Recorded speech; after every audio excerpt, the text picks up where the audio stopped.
Buen día, estimados estudiantes. Continuamos aquí con lo que es la nomenclatura de la química orgánica, viendo un poco de los distintos grupos funcionales, que en un principio hemos arrancado como viendo lo que son los alcanos, alquenos, alquinos, ciclos, bencenos. En cierto modo esos pasan a ser cierto tipo de grupos funcionales. Cada uno de esos distintivos, como lo que son los alcanos, los alquenos, los alquinos, los cicloalcanos, los cicloalquenos, los cicloalquinos, los bencenos, con toda la gran gama de nombres comunes que tiene, pasan a ser parte de grupos que tienen ciertas propiedades y ciertas funciones y ciertos parámetros químicos que los hace característicos de cada uno, como habíamos visto en el principio. Esta semana vamos a arrancar con lo que son alcoholes, fenoles y tioles.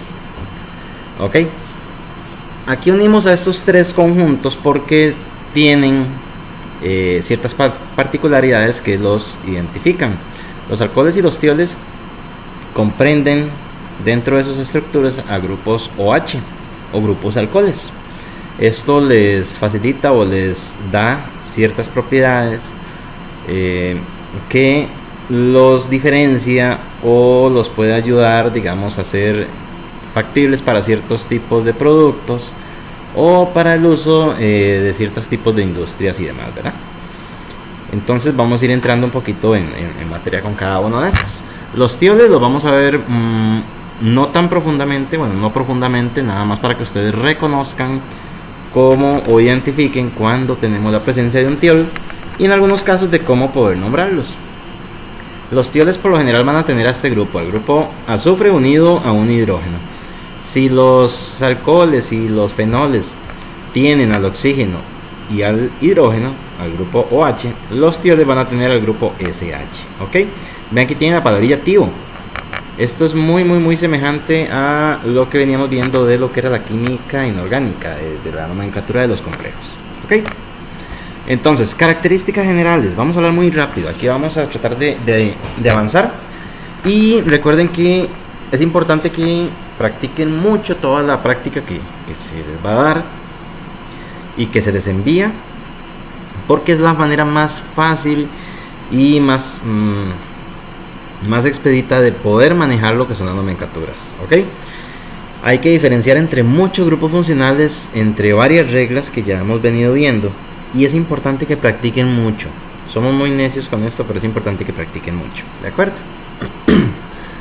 Ok, entonces los alcoholes contienen el grupo OH. Esto ya nosotros lo conocemos. Disculpen. El metanol. Vean lo que hemos venido viendo. Met, un carbono. An significa que no hay insaturaciones. O sea que no hay dobles enlaces. Y normalmente veníamos viendo la terminación nada más O. Eso para el caso de los alcanos, ¿verdad? Vean la terminación de un alcohol. Ven, es OL. Y este metanol es el carbono, o sea, es el alcohol que tiene un solo carbono. Entonces, si ustedes observan, nada más tenemos un carbón y la terminación OL, que va a ser representativa del grupo OH. ¿Ok? Aquí tenemos su fórmula molecular. El etanol, viejo conocido, viejo amigo de muchos, enemigos de otros. Y este amigo etanol y enemigo de otros es nada más y nada menos que dos carbonos sin ninguna insaturación, porque tenemos AN acá, en presencia de un grupo OH, por eso la terminación OL. ¿De acuerdo? Es el más conocido, ¿sí? Ya sabemos su gran gama de aplicaciones y se utiliza mucho en lo que es la vida común. ¿Ok? Miscible en agua, compuesto incoloro, su punto de ebullición es de 78 grados Celsius, algunas de las características del alcohol o en este caso del etanol.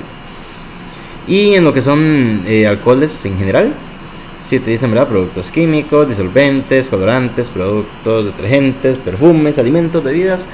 En sí es muy utilizado los alcoholes a nivel general. No solamente estamos hablando del etanol, sino todos los alcoholes a nivel de industria. ¿Ok? Los alcoholes también tienen su propia nomenclatura, son un grupo funcional, ¿de acuerdo?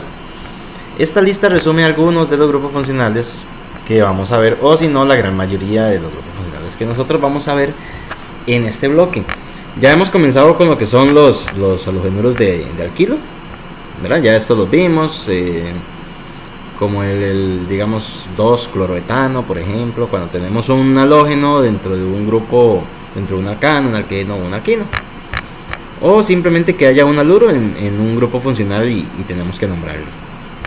Los alquinos, los alquenos, los alcanos, los éteres, que vamos a verlos esta semana en estas presentaciones, el alcohol, la acetona, el aldehído, son parte de los que vamos a ver. Y estos últimos, que tienen una prioridad más alta, los vamos a dejar para la próxima semana. Ok, es importante que manejemos y que aprendan a manejar lo que es un prefijo, un infijo y un sufijo. El prefijo, como ya hemos visto en química orgánica, es lo que está antes, es lo que precede a la palabra, y nos dice o nos dicta el número de carbonos de la cadena. Ok, ya sea a nivel de sustituyente o a nivel de cadena principal, pero el prefijo nos va a decir la cantidad de carbonos. El infijo que nos va a decir si hay doble insaturación o no. Prácticamente eso es lo único que nos va a decir. Si el infijo es AN, entonces no hay dobles enlaces. Si el infijo es EN, es porque hay doble enlace. Y si el infijo es IN, es porque hay triple enlace. Ok. Y el sufijo es con lo que se va a terminar la palabra, ¿de acuerdo? Entonces ya sabemos que, por ejemplo, en el caso de los alcoholes, el sufijo sería OL. Aquí tenemos los sufijos de ciertos grupos funcionales. Ok, continuamos. Un detalle importante de los alcoholes es que estos se pueden caracterizar o disponer de 3 tipos diferentes. Ok, bueno, en realidad terminan siendo 4, pero principalmente son 3. Los que son los alcoholes primarios, los alcoholes secundarios y los alcoholes terciarios.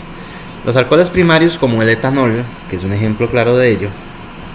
Como ustedes pueden observar en estos ejemplos, muchachos, los alcoholes primarios, vean dónde está el grupo OH, vean al carbono que está unido a ese grupo OH. Ahora bien, para poder identificar el tipo de alcohol que sea primario, secundario o terciario, ese carbón, este carboncito que va a estar unido al grupo OH, cuando está en presencia de un grupo R o de otro carbono, va a ser primario. Cuando ese carbono que está unido al grupo OH va a estar alrededor de 2 grupos R o de 2 carbonos, entonces va a ser un alcohol secundario. Vean acá los ejemplos. Otro detalle importante, vean que los alcoholes primarios únicamente van a estar en los extremos. Ya un alcohol secundario y un alcohol terciario sí puede estar, digamos, en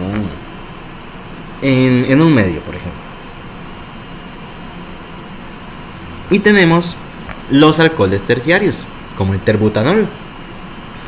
Observen en este caso que el carbono que está unido al grupo OH tiene a su vez 3 grupos R unidos a él, ¿ok? O 3 carbonos unidos a él. Entonces, carbón primario, el carbono unido al OH tiene solo un grupo R. Alcohol secundario, el carbón unido al grupo OH tiene 2 grupos R. Y alcohol terciario, el carbón unido al grupo OH tiene sus 3 enlaces con grupos R o carbonos. El otro tipo son los aromáticos, pero estos son grupos de benceno donde tenemos a un grupo OH. Como ya vimos la semana anterior, los bencenos bajo ciertas condiciones van a tener nombres comunes. El fenol es un nombre común de un benceno, ¿de acuerdo? Y es importante manejarlo, ¿ok? Otro nombre que es importante manejarlo es este otro nombre común, hidroquinona. Ahorita vamos a ver ejemplos de ellos, pero es importante también que manejen ellos, porque hay casos especiales donde pueden venir, como les habíamos dicho, en el caso de los bencenos, sus nombres comunes en vez de su nomenclatura IUPAC. Se pueden manejar por lo general de esas dos formas, ¿ok? aunque en su mayoría para lo que son los compuestos aromáticos se maneja en su mayoría, ¿verdad?, los nombres comunes. Entonces es importante manejarlos. Nomenclatura de los alcoholes. Ya hemos visto algunos ejemplillos, entonces vamos a ir avanzando rápido por acá. La terminación OL para los grupos de alcoholes. La cadena más larga, siempre se tiene que identificar. Vean que las reglas van siendo similares a las anteriores, pero se les van adicionando ciertos detalles, ¿ok? Entonces vean, por ejemplo, siempre se tiene que buscar la cadena más larga, pero en este caso, cuando está el grupo H, va a ser identificativo de que la cadena más larga tiene que tener ese grupo H para ser tomado como un alcohol, ¿de acuerdo? Entonces, la cadena más larga que contenga el grupo H es la cadena principal. Y luego, la cadena principal es numerada de modo que el grupo OH tenga el número menor. ¿Ok? Ya sabemos que esto aplica siempre. Tengo que buscar darle la menor numeración posible a sustituyentes, bueno, en este caso, a los carbonos que van a estar cerca de ese grupo OH, que van a ser mi grupo funcional, que me va a identificar la cadena principal de ese compuesto. ¿De acuerdo? Y en la nomenclatura común, esto ustedes, si quieren, eso es más que todo para cultura general. Ustedes saben que el etanol, la gente lo conoce también como alcohol etílico. Ok, aquí estamos aplicando el nombre común, la nomenclatura común. Que, ojo, para casos de los alcoholes no es tan utilizada.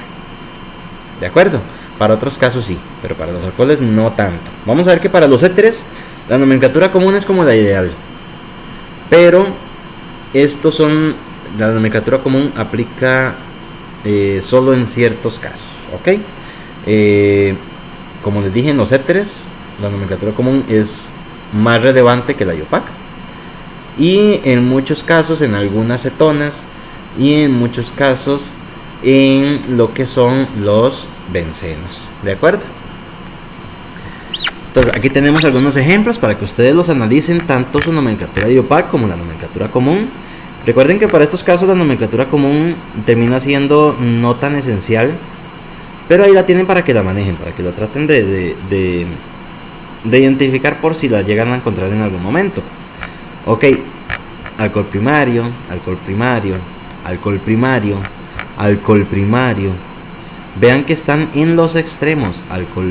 No, en este caso no. Vean que están en los extremos. ¿De acuerdo? Vean, por ejemplo, el 2-propanol. El carbono que está unido al OH tiene a su vez 2 carbonos o 2 grupos R. Entonces, alcohol secundario. Este carbono que está unido al grupo OH tiene a su vez 2 grupos R unidos a él. Alcohol secundario. Vean, por ejemplo, este carbono que tiene unido al grupo OH tiene a su vez 1, 2 y 3 grupos R. Por eso este amigo que tenemos acá es un alcohol terciario. Vean, este carbono que está uniendo al grupo OH tiene a su vez 1 y 2 grupos R o 2 carbonos unidos a él. Entonces sería un alcohol secundario. ¿Ok? Entonces no solamente identificar si son primarios o secundarios, sino también lo que sería su nomenclatura. ¿De acuerdo? Otros ejemplos acá. Sepan que este tipo de ejemplitos no se los van a encontrar tan, no los vamos a encontrar tan seguido, pero es importante, digamos, que sepan que esto identifica que en un caso el grupo isopropil está hacia adentro del plano y que en otro caso el grupo OH está saliendo del plano. ¿Ok? Entonces eso es lo que va a identificar ese tipo de simbología de líneas, o si no de todo lo que es el triángulo completo. ¿De acuerdo? Entonces aquí tienen varios alcoholes para que ustedes determinen si es alcohol primario, secundario, terciario y su respectiva nomenclatura.